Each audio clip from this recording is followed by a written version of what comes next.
What is up, fellas? JPS delivers here. I hope y'all are having a good Monday so far. Team's doing pretty well. Just recently made a trade.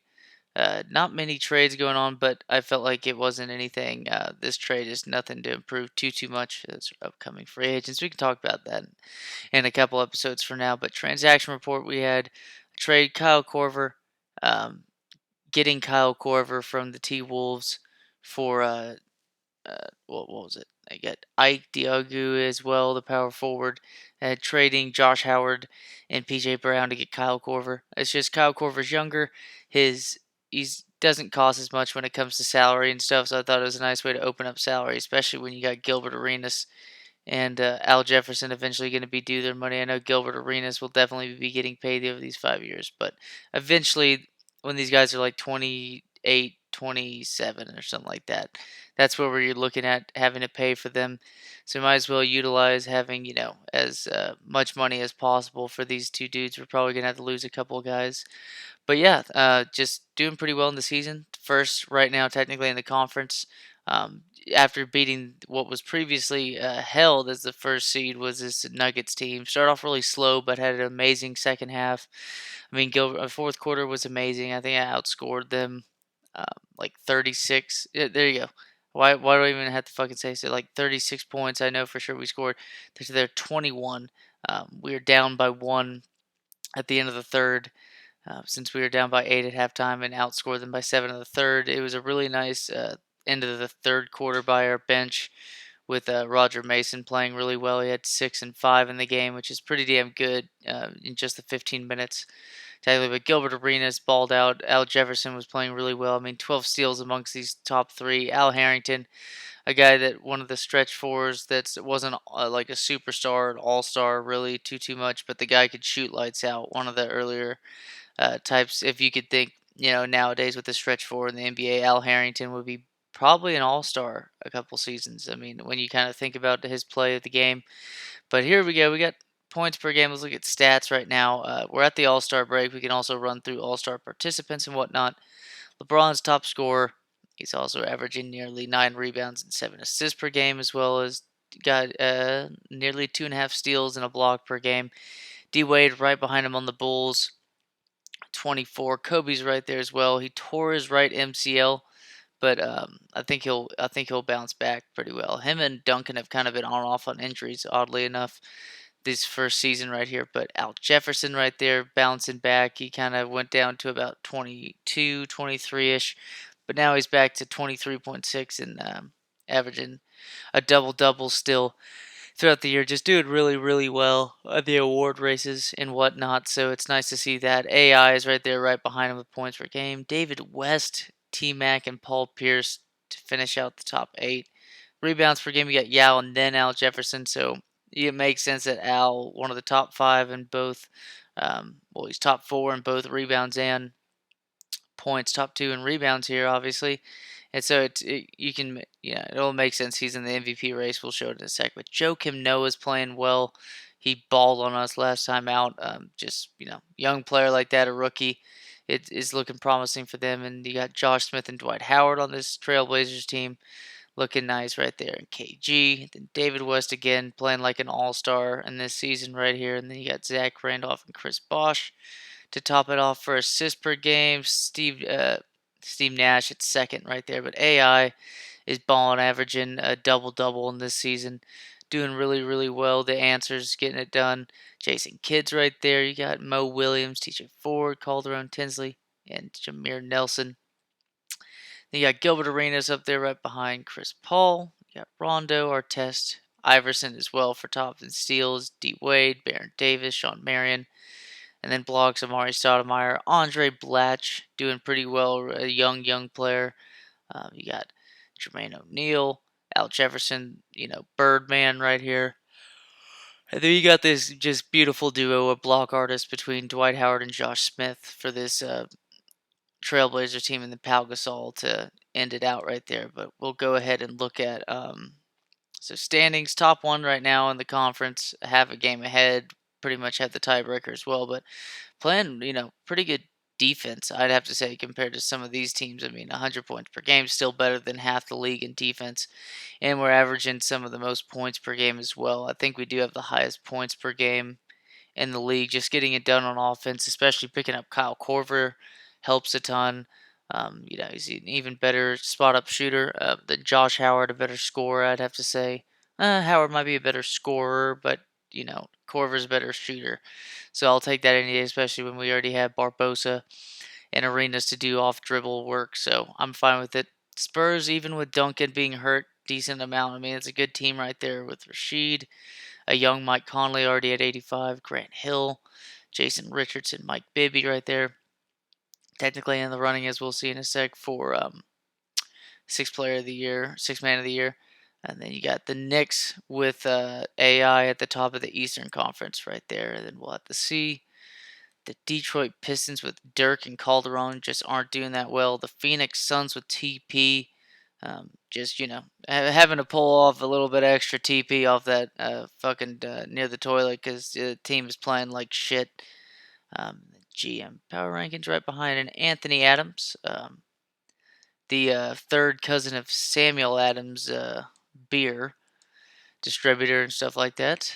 Not at all, but here's the All-Star participants in the East. You got AI, Dwayne Wade, Dirk, Yao, Carmelo, Chris Paul, Manu Ginobili. He's playing six man. He got drafted top on that Nets team, and he's making All-Star games still. I mean, that's insane. Danny Granger, David West, Jermaine O'Neal, Chris Bosh, Vince Carter. And then you got T-Mac, Jason Kidd, LeBron James, KG, Paul Pierce, Gilbert Arenas makes the All-Star team for this team. I mean, he's ecstatic right there, so that's cool. Brandon Roy's an All-Star. Rudy Gay is a rookie, is an All-Star for this Warriors team. He's balling out, 18 points per game, 6 rebounds. Josh Smith gets an All-Star nod. So does Dwight Howard. Same thing with Al Jefferson and Amari Stoudemire. We don't see Kobe and Duncan because they are injured.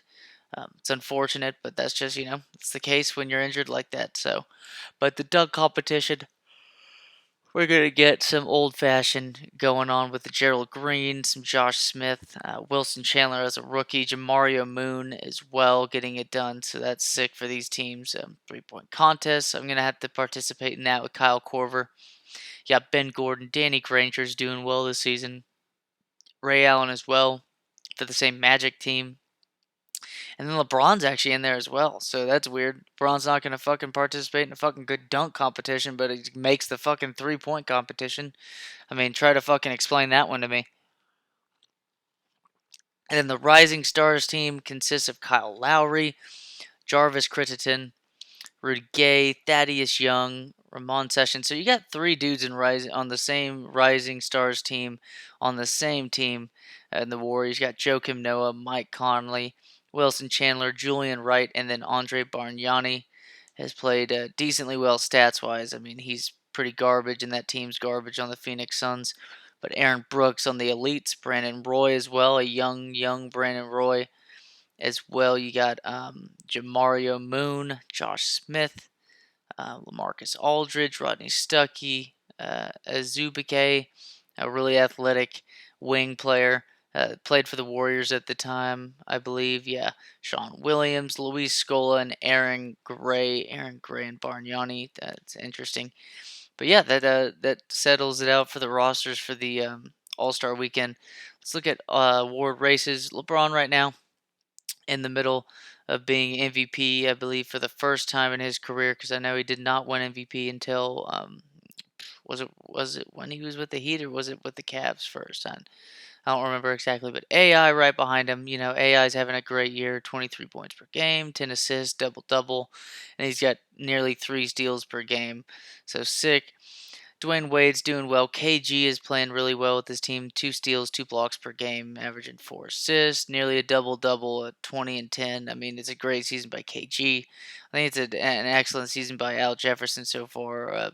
One of the top block artists in basketball, as well as averaging, top 4 in points per game, top 2 in rebounds per game. So I'm liking that. Rookie of the year appears to be Joakim Noah at the top right now, averaging 2 and 2. I mean, he's filling the stat sheet with this, averaging double-double, 2 and 2 as well in steals and blocks. and also getting 2 steals per game. Al Horford's averaging 13, nearly 14 and 9 with 5 assists and nearly 2 blocks. Mike Conley averaging nearly 7 assists, 13 points. Jamari Moon's in there, 13 points per game. We got Rodney Stuckey, 13 points per game as well. But 6 man of the year. For some reason, the team's playing him at 6 man. But hey, fuck it. I mean, it's Manu Ginobili, right? I guess he's gonna do it. I don't get it, but hey, fuck it. He made an All-Star team right here with the 6 man, which is funny because the one year he started for the Spurs, he made the All-Star team, I believe, in 2005. You get Steve Francis, and then Andres Nocioni, Jason Maxwell, and then Mike Bibby to finish out the 6 man of the year top 5, and then you get Defensive Player of the Year is KG right now. It makes sense. I mean, he's in the running for MVP because he's doing so well on offense and defense. Sean Marion's there with 2.5 steals per game, nearly 2 blocks. Yeah, same thing with Andre Iguodala. I mean, he's just a beast defender even then. Um, you got LeBron and Josh Smith at the very, very end. So really interesting to see how that pans out. Most improved doesn't really matter because it's an older roster, so it's going to be a little fucky. But yeah, that's going to be. I mean, Al Jefferson's in the running for most valuable player. Maybe that changes and he gets up a little bit as playoffs start to solidify. As he's as he's doing really well and he's also leading his team to the playoffs. Maybe we get a top seed. We'll just have to see. But let's go ahead and look at jersey sales. Top jerseys on the Utah Jizz. LeBron, you got D Wade, Dirk at number 3, Paul Pierce number 4, Chris Paul number 5, KG, Dwight, Powell, Steve Nash on the Pacers, and then Carmelo on the Heat to finish it out. You got Yao Ming up there as well. A lot of those Chinese fans, the same ones that voted him in ridiculously, like what, 10 to 12 times in the fucking All-Star game, even when he didn't play. So you got Iggy Al Jefferson is up there as well, so that's cool to see Big Al in the top 16, top 20 for jersey sales right now. Gilbert Arenas is also in the top 20 as number 20. Darren Williams is right there. Joe Johnson, the last one on the Hornets. AK-47's our fucking address is actually 22nd, so it looks like the Russians are hacking into the jersey sales as well. I don't know why AK-47 would be a top 25 jersey sale player, but fuck it. I mean, ahead of Amari Stoudemire and Vince Carter, I don't get it, but especially Vince Carter on Boston, that'd be a pretty fucking cool jersey to me. But yeah, that's it's basically it. Let's go ahead and simulate through date on this one. We're gonna have the 3-point contest to participate in, but we can see right here.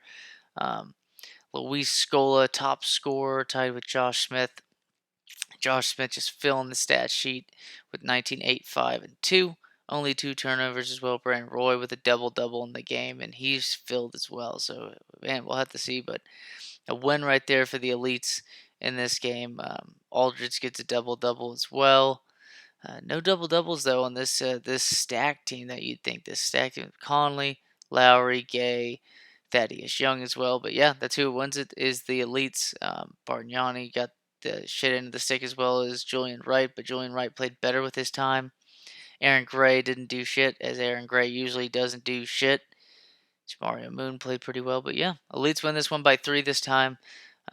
It's gonna be really interesting to see, how we can do with Kyle Korver. That'll definitely be in the next video, and we can definitely set it up to where we can have an away game in San Antonio of what should be a healthy Tim Duncan by then. Let's see.